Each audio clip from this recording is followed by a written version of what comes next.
1953. Iran. Un premier ministre démocratiquement élu nationalise le pétrole de son pays. 4 mois plus tard, il est renversé par un coup d'État organisé par la CIA. 1954. Guatemala. Un président démocratiquement élu redistribue des terres agricoles inutilisées aux paysans affamés. 6 mois plus tard, il est renversé par un coup d'État organisé par la CIA. 1973. Chili. Un président démocratiquement élu nationalise les mines de cuivre. 3 ans plus tard, il est tué dans un coup d'État organisé par la CIA. Le schéma se répète encore et encore. Iran, Guatemala, Chili, Congo, Brésil, Indonésie, République dominicaine, Grèce, Bolivie, Argentine et des dizaines d'autres. Entre 1947 et 2000, la CIA orchestre des coups d'État, des assassinats et des changements de régime dans plus de 50 pays. La justification officielle est toujours la même. Arrêter le communisme, propager la démocratie, protéger la liberté. C'est un mensonge. La vraie raison derrière chaque coup d'État est beaucoup plus simple et beaucoup plus cynique. Protéger les profits des entreprises américaines. Chaque fois que vous entendez « propager la démocratie », pensez « protéger les profits ». Voici comment la CIA a renversé le monde, et personne ne les a arrêtés. Pour comprendre le premier grand coup d'État moderne de la CIA, il faut d'abord comprendre qui contrôlait le pétrole iranien avant 1951. Pas l'Iran, la Grande-Bretagne, plus précisément l'Anglo-Iranian Oil Company, qui deviendra plus tard British Petroleum, connu aujourd'hui sous le nom de BP. Depuis 1901, cette compagnie britannique contrôle la totalité de la production pétrolière iranienne à travers une concession extraordinairement favorable négociée avec un shah corrompu. Les termes du contrat sont obscènes dans leur exploitation coloniale. L'Anglo-Iranian Oil Company extrait des millions de barils de pétrole iranien chaque année. Elle verse à l'Iran seulement 16% des profits. Elle refuse de montrer ses livres comptables aux autorités iraniennes. Elle emploie des milliers de travailleurs iraniens dans des conditions proches de l'esclavage. Les ouvriers iraniens vivent dans des bidonvilles sans eau courante, ni électricité, pendant que les cadres britanniques vivent dans des quartiers luxueux avec piscines et clubs de golf. L'Iran possède certaines des plus grandes réserves de pétrole du monde, mais la majorité de la population iranienne vit dans une pauvreté écrasante, pendant que les profits pétroliers enrichissent Londres. En 1951, un événement inimaginable pour les Britanniques se produit. Mohammad Mossadegh devient Premier ministre de l'Iran à travers des élections démocratiques libres et équitables. Mossadegh n'est pas un communiste. Il est un nationaliste modéré, formé en Suisse, admirateur des démocraties occidentales. Mais il a une idée radicale que les Britanniques ne peuvent pas tolérer. Le pétrole iranien devrait appartenir à l'Iran.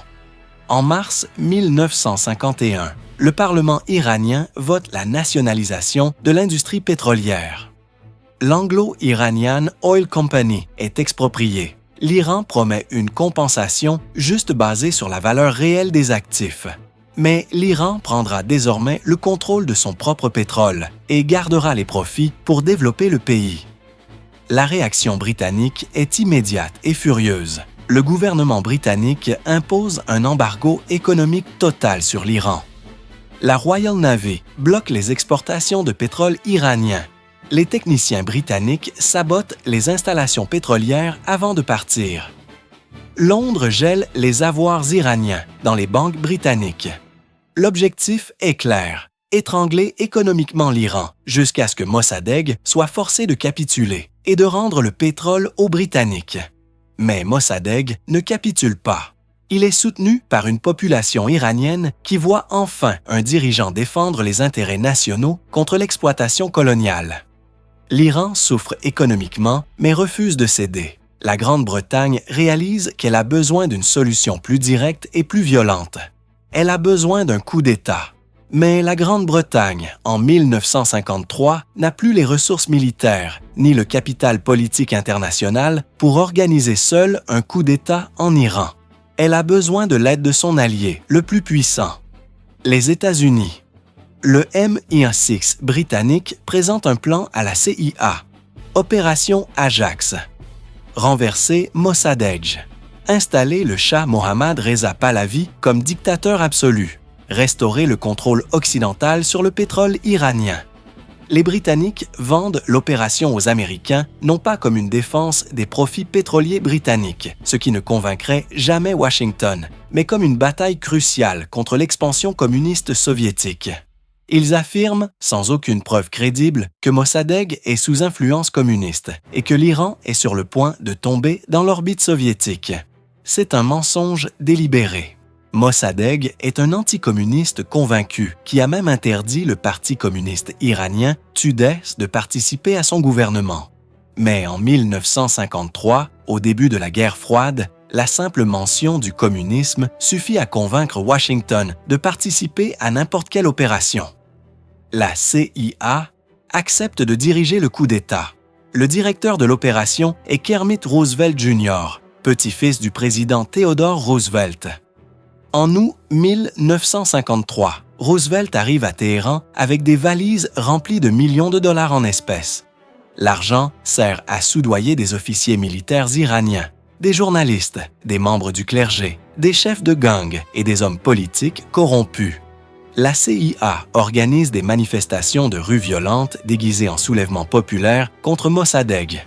Elle paie des voyous pour attaquer des bâtiments gouvernementaux. Elle finance des journaux qui publient de la propagande anti-Mossadegh. Elle achète des mollahs qui déclarent depuis les mosquées que Mossadegh est un ennemi de l'islam. Le 19 août 1953, après plusieurs jours de chaos orchestré, des unités militaires, soudoyées par la CIA, attaquent la résidence de Mossadegh. Après 9 heures de combat, Mossadegh est arrêté. Il sera condamné à 3 ans de prison, puis assigné à résidence jusqu'à sa mort en 1967. Le Shah, qui avait fui l'Iran pendant la crise, revient triomphalement à Téhéran avec le soutien américain. Il établit une dictature brutale qui durera 26 ans, soutenue et financée par les États-Unis. Immédiatement après le coup d'État, le contrôle du pétrole iranien est réorganisé. L'Anglo-Iranian Oil Company ne récupère pas son monopole complet. À la place, un consortium international est créé où les compagnies pétrolières américaines obtiennent 40% des parts, les compagnies britanniques 40% et les compagnies françaises et hollandaises, le reste. L'Iran reçoit maintenant 50% des profits au lieu de 16%, une amélioration par rapport au système colonial britannique. Mais l'Iran a perdu son indépendance économique et sa démocratie. Le pétrole n'appartient plus à l'Iran. Il appartient aux compagnies occidentales qui l'extrayent sous la protection d'un dictateur imposé par la CIA. Les conséquences de l'opération Ajax se font sentir pendant des décennies. Le Shah gouverne comme un autocrate brutal. Sa police secrète, la SAVAK, formée et financée par la CIA, torture et assassine les opposants politiques. La corruption est endémique. Les richesses pétrolières enrichissent une élite minuscule, pendant que la majorité de la population reste pauvre. Le ressentiment contre le Shah et contre les États-Unis qui le soutiennent grandit pendant 26 ans. En 1979, la révolution islamique renverse le Shah.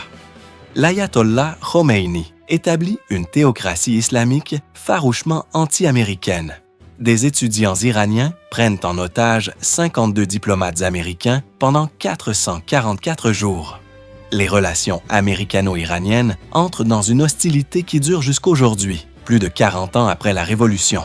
Tout cela découle directement du coup d'État de 1953. Un coup d'État organisé non pas pour arrêter le communisme, mais pour protéger les profits pétroliers de British Petroleum et des compagnies américaines. La CIA a renversé la démocratie iranienne et l'Iran ne l'a jamais oublié. Si le coup d'État iranien était pour le pétrole, les coups suivants révèlent que la CIA renversera des gouvernements pour n'importe quelle ressource qui génère des profits pour les entreprises américaines, même les bananes. L'histoire du Guatemala est si obscène dans sa logique qu'elle semble inventée. Elle ne l'est pas. La United Fruit Company, une entreprise américaine basée à Boston, contrôle l'économie guatémaltèque depuis le début du 20e siècle. Elle possède 42% de toutes les terres arables du Guatemala. Elle contrôle le chemin de fer unique du pays. Elle possède le seul port d'exportation important. Elle contrôle le système de télégraphe et de téléphone. Elle paie pratiquement zéro impôt au gouvernement guatémaltèque. Elle emploie des dizaines de milliers de travailleurs dans des conditions proches de l'esclavage, payés quelques cents par jour. Le Guatemala est officiellement un pays indépendant. En pratique, il est une plantation privée appartenant à une entreprise américaine. Les Guatémaltèques appellent leur propre pays la République des bananes. Ce n'est pas une blague, c'est une description précise de leur réalité coloniale. En 1951, Jacobo Arbenz est élu président du Guatemala dans des élections démocratiques considérées comme les plus libres et équitables de l'histoire guatémaltèque. Arbenz n'est pas un communiste. Il est un officier militaire réformiste qui croit au développement économique national et à la justice sociale. En 1952, il fait passer le décret 900, une loi de réforme agraire modérée. Le gouvernement exproprie les terres agricoles non cultivées et les redistribue aux paysans sans terre. Les propriétaires sont compensés selon la valeur que ces terres avaient déclarée pour les impôts. La United Fruit Company possède 550 000 acres au Guatemala. Elle cultive seulement 15% de ses terres. Le reste est laissé inutilisé pour empêcher les Guatémaltèques de cultiver leurs propres terres et devenir indépendants économiquement. Le décret 900 exproprie les terres non cultivées de United Fruit. La compagnie déclare pour les impôts que ces terres valent 627 000 $. Le gouvernement guatémaltèque offre exactement cette somme comme compensation. United Fruit refuse. Elle exige 16 millions de dollars.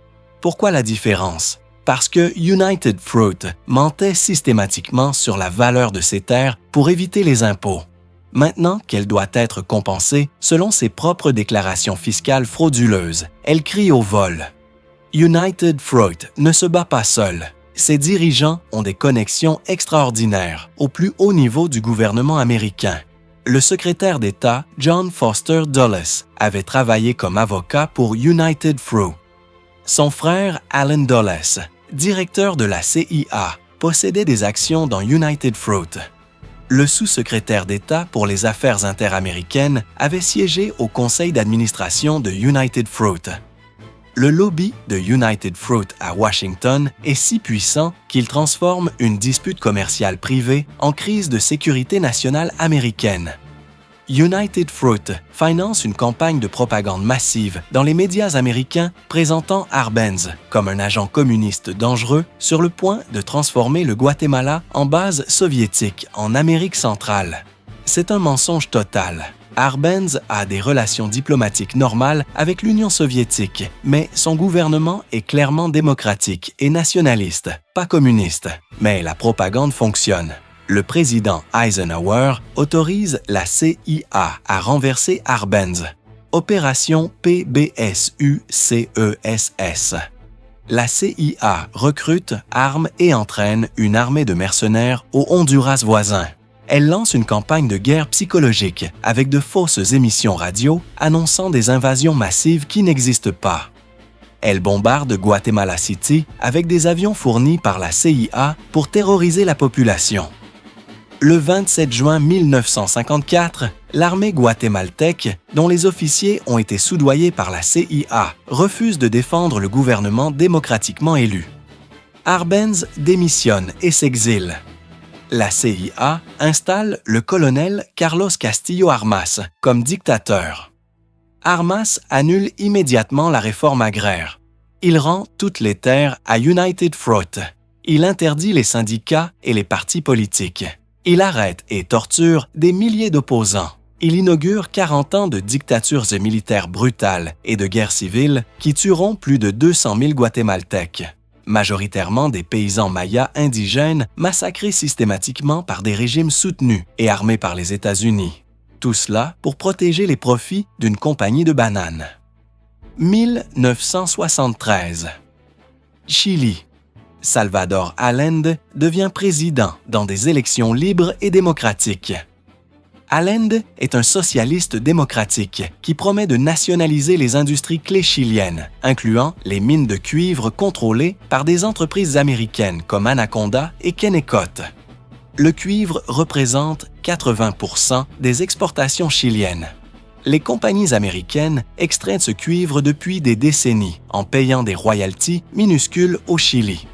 Allende veut que les profits du cuivre servent à développer le Chili, pas à enrichir des actionnaires américains. Il nationalise les mines en 1971. Les compagnies américaines perdent des centaines de millions de dollars d'investissement. Elles demandent à Washington d'intervenir. Richard Nixon et son secrétaire d'État, Henry Kissinger, organisent la déstabilisation économique du Chili. La CIA finance les grèves, sabote l'économie, arme l'opposition et soutient les éléments les plus réactionnaires de l'armée chilienne. ITT Corporation, une multinationale américaine ayant d'importants intérêts au Chili, offre $1 million à la CIA pour renverser Allende. Le 11 septembre 1973, l'armée chilienne, dirigée par le général Augusto Pinochet, lance un coup d'État. L'armée bombarde le palais présidentiel. Allende refuse de se rendre. Il se suicide avec une mitraillette offerte par Fidel Castro plutôt que de tomber vivant entre les mains des putschistes. Pinochet établit une dictature qui durera 17 ans. Plus de 3000 opposants politiques sont assassinés ou disparaissent. Des dizaines de milliers sont torturés. Mais les mines de cuivre sont rendues aux compagnies américaines. Et les économistes de l'Université de Chicago transforment le Chili en laboratoire d'expérimentation du capitalisme néolibéral radical. Mission accomplie pour la CIA et ses sponsors corporatifs. Iran, Guatemala et Chili ne sont pas des exceptions. Ce sont les exemples les plus documentés et les plus célèbres d'un schéma qui s'est répété dans plus de 50 pays entre 1947 et 2000. Le schéma est toujours identique. Un gouvernement démocratiquement élu ou un dirigeant nationaliste menace les intérêts économiques américains dans son pays. La CIA organise la déstabilisation. Un dictateur favorable aux intérêts américains est installé. La région reste instable et dépendante de l'intervention américaine pour des décennies. Le choc vient quand on réalise que l'instabilité n'est pas un effet secondaire regrettable. L'instabilité est l'objectif délibéré. Congo 1960. Patrice Lumumba devient le premier ministre démocratiquement élu du Congo après l'indépendance. Il veut nationaliser les richesses minérales congolaises, particulièrement le cobalt et l'uranium, contrôlés par des entreprises belges et américaines. La CIA organise son assassinat en janvier 1961. Joseph Mobutu, un dictateur corrompu soutenu par la CIA, prend le pouvoir. Il règne pendant 32 ans en pillant le Congo de milliards de dollars pendant que son peuple meurt de faim. Mais les compagnies minières américaines ont accès illimité aux ressources congolaises pendant toute la durée de sa dictature. Brésil, 1964. Juan Goulart, président démocratiquement élu, propose des réformes agraires et la nationalisation des raffineries pétrolières appartenant à des compagnies américaines. La CIA finance et soutient un coup d'État militaire. Une dictature militaire brutale gouverne le Brésil pendant 21 ans. Des milliers d'opposants sont torturés et assassinés. Mais les intérêts américains sont protégés. Indonésie, 1965. Sukarno, le président fondateur de l'Indonésie indépendante, adopte des politiques anti-impérialistes et nationalise des entreprises étrangères. La CIA fournit des listes de noms de membres présumés du Parti communiste indonésien à l'armée indonésienne. Ce qui suit est un génocide. Entre 500 000 et 1 million d'Indonésiens sont massacrés en quelques mois dans une des plus grandes tueries politiques du XXe siècle. Les États-Unis et la CIA savaient que le massacre était en cours et l'ont soutenu activement. Le général Suharto prend le pouvoir et gouverne comme dictateur pendant 32 ans, avec le soutien américain constant. Les compagnies pétrolières et minières américaines obtiennent des contrats extraordinairement favorables pendant toute la durée de son règne. République dominicaine, 1965. Juan Bosch, président démocratiquement élu, propose des réformes agraires et des lois du travail qui menacent les intérêts des entreprises américaines de sucre. La CIA soutient un coup militaire. Quand des éléments de l'armée dominicaine tentent de restaurer Bosch, les États-Unis envoient 23 000 Marines occuper le pays directement. La démocratie dominicaine est écrasée par une invasion militaire américaine ouverte. Grèce, 1967. Le gouvernement démocratique grec propose des politiques économiques nationalistes. Des officiers militaires soutenus par la CIA lancent un coup d'État. Une dictature militaire fasciste gouverne la Grèce pendant 7 ans. La torture devient systématique. Des milliers d'opposants sont emprisonnés. Mais les intérêts stratégiques et économiques américains en Méditerranée orientale sont sécurisés. Bolivie, 1971. Juan José Torres, président de gauche, nationalise les mines d'étain contrôlées par des compagnies américaines. La CIA soutient un coup d'État militaire dirigé par Hugo Banzer. La dictature de Banzer dure 7 ans et est caractérisée par une répression brutale. Argentine, 1976. La CIA soutient le coup militaire qui installe une dictature responsable de la disparition de 30 000 personnes pendant la guerre sale. Nicaragua, année 1980. La CIA finance et arme les Contras pour renverser le gouvernement sandiniste qui avait nationalisé les propriétés de compagnies américaines. Le schéma est si constant et si répétitif qu'il devient impossible de nier qu'il s'agit d'une politique délibérée et non d'une série d'accidents. Chaque intervention est justifiée publiquement comme une lutte contre le communisme ou une défense de la démocratie. Mais chaque intervention protège en réalité des intérêts corporatifs américains spécifiques. Pétrole en Iran et Indonésie, bananes au Guatemala, cuivre au Chili, cobalt au Congo, sucre en République dominicaine. Les ressources changent, la stratégie reste identique. Renverser, installer un dictateur ami, extraire les ressources, maintenir l'instabilité pour justifier l'intervention continue. Et c'est ici que vient la révélation la plus choquante et la plus cynique de toute cette histoire. L'instabilité que ces interventions créent n'est pas un effet secondaire regrettable que les États-Unis essaient de minimiser. L'instabilité est l'objectif stratégique.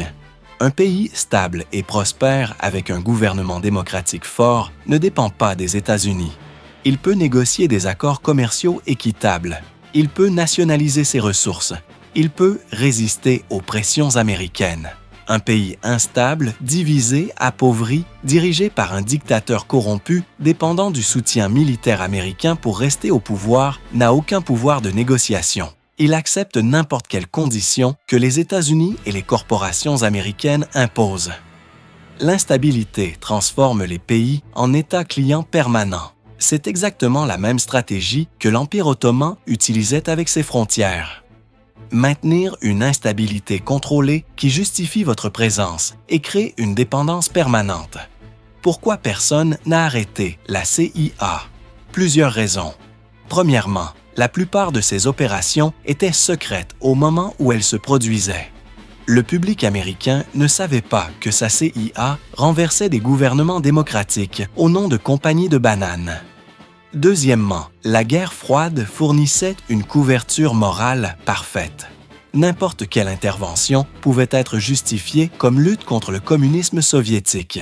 Troisièmement, les victimes de ces coups d'État étaient des pays pauvres du tiers-monde, sans pouvoir pour se défendre ou attirer l'attention internationale. Quatrièmement, les bénéficiaires étaient des corporations américaines puissantes avec un accès direct au plus haut niveau du gouvernement américain. Les frères Dulles, qui dirigeaient ce département d'État, et la CIA avaient tous deux travaillé comme avocats pour les corporations qui bénéficiaient de ces coups d'État. Le conflit d'intérêts était total et assumé. Les conséquences de ces 50 ans d'intervention de la CIA façonnent encore le monde aujourd'hui. La méfiance profonde envers les États-Unis à travers l'Amérique latine, le Moyen-Orient et l'Afrique découle directement de cette histoire. les vagues de réfugiés d'Amérique centrale, fuyant vers les États-Unis, fuient la violence et l'instabilité créées par les dictatures que la CIA a installées dans les années 1980. L'hostilité iranienne envers l'Amérique remonte directement au coup de 1953.